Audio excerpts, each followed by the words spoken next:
السلام علیکم ورحمۃ اللہ وبرکاتہ۔ تمام تعریفیں اللہ تعالیٰ کے لیے ہیں جو تمام عالمین کا رب ہے۔ ناظرین حضرات، میں ہوں نسیم اختر مراد آبادی آپ کی خدمت میں اس موضوع کے ساتھ کہ دوسروں کی زندگی کو برباد کرنے کا آسان طریقہ سننے کے بعد آپ کو جھٹکا تو لگ رہا ہوگا کہ یار یہ کیا بتا رہے ہیں، کہ بجائے دوسروں کی زندگی کو آباد کرنے کے یہ برباد کرنے کا طریقہ بتا رہے ہیں۔ ویڈیو آپ پوری سنیے اور آخر میں کمنٹ بھی ضرور کرنا کہ آپ کی اس میں کیا رائے ہے۔ درود پاک پڑھیں صلی اللہ علی النبی الامی وآلہ صلی اللہ علیہ وسلم، صلاۃ و سلام علیک یا رسول اللہ صلی اللہ تعالی علیہ وسلم۔ حضرات، انسان کی زبان اگر صحیح چلتی ہے تو یہ دو دلوں کو ایک بنا دیتی ہے، اور اگر یہ غلط چل جائے تو یہ دو دلوں کو الگ الگ کر دیتی ہے۔ یہ زبان ذرا سی دیر میں جدائی پیدا کر دیتی ہے، ذرا سی دیر میں ہنستے کھیلتے پریوار کو تباہ و بربادی کے اس دہانے پر لے جاتی ہے کہ جہاں سے واپس آنے کا بھی کوئی راستہ نظر نہیں آتا۔ انسان کو چاہیے کہ اپنی زبان کنٹرول میں رکھے، دوسروں کی زندگی کو چند جملوں کے ذریعے سے برباد نہ کریں۔ فضول سوالات کے ذریعے دوسروں کی زندگی کو تباہ و برباد بہت سارے لوگ کر دیتے ہیں۔ مثال کے طور پر ایک نوجوان نے دوسرے نوجوان سے پوچھا، آپ کہاں کام کرتے ہیں؟ اس نے جواب دیا کہ میں فلاں دکان پر کام کرتا ہوں۔ پھر پوچھا، اچھا یہ بتاؤ کہ دکان والا آپ کو کتنی تنخواہ دیتا ہے؟ نوجوان نے جواب دیا کہ وہ مجھے 10,000 روپیہ تنخواہ دیتا ہے۔ اس نے بڑی حیرت سے پوچھا، بس 10,000؟ اتنے میں تمہارا گزر بسر کیسے ہوتا ہے؟ یقیناً وہ دکان والا بڑا کنجوس ہے، وہ اس لائق ہے ہی نہیں کہ آپ اس کے پاس کام کریں اتنی تنخواہ میں۔ آپ اس کے ایسے کام چھوڑیے اور کہیں پر اچھا کام تلاش کیجئے۔ اسی دن سے اسے اپنے کام سے نفرت ہونے لگی۔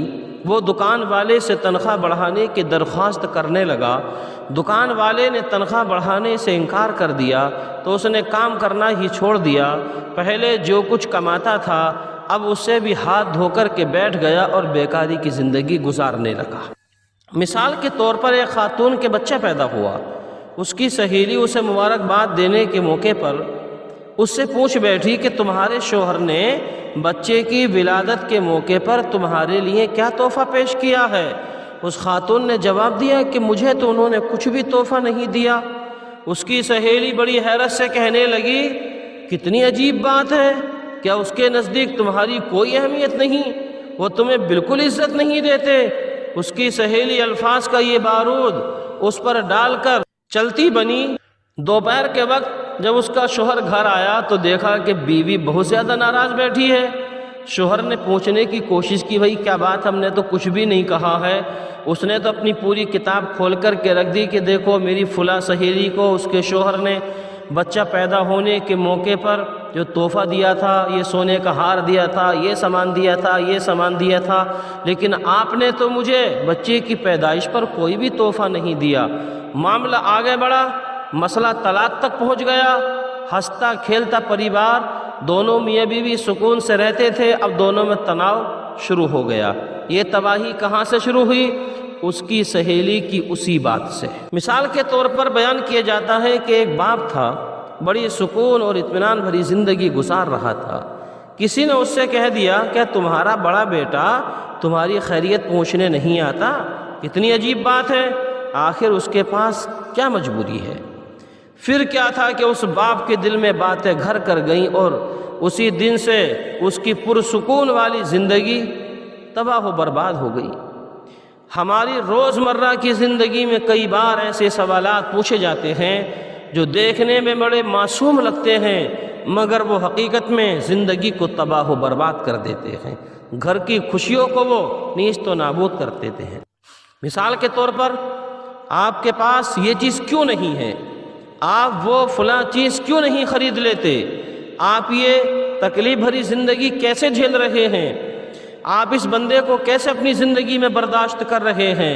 ہم اس طرح کے سوالات نادانی میں یا بطور تفریح کر بیٹھتے ہیں، لیکن شاید ہمیں نہیں معلوم ہوتا ہے کہ یہ سوالات مخاطب کے دل میں کتنا گہرا زخم کر دیتے ہیں۔